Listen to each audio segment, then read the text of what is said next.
Xiaomi is holding an event today for launching the Mi Mix Fold 2. I don't know why I say Mi has been stopped.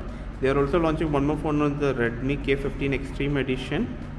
Only one thing has been confirmed. It's going to have a 200 megapixel primary camera. So there's a competition between Motorola and Redmi to announce the first 200 megapixel camera sensor phone. Let's see who comes out on first. It will come with a Snapdragon 8 Gen Plus SoC with 6.67 inch AMOLED screen with 120 frames refresh rate, 5000 mAh battery, 120 Hz charging, 120 watts charging.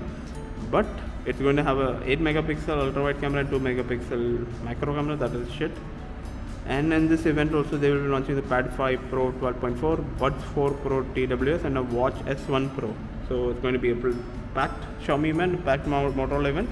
Let's see who wins the 200 megapixel camera race and who launches at a better price. Like, share and subscribe for more such videos. Thank you.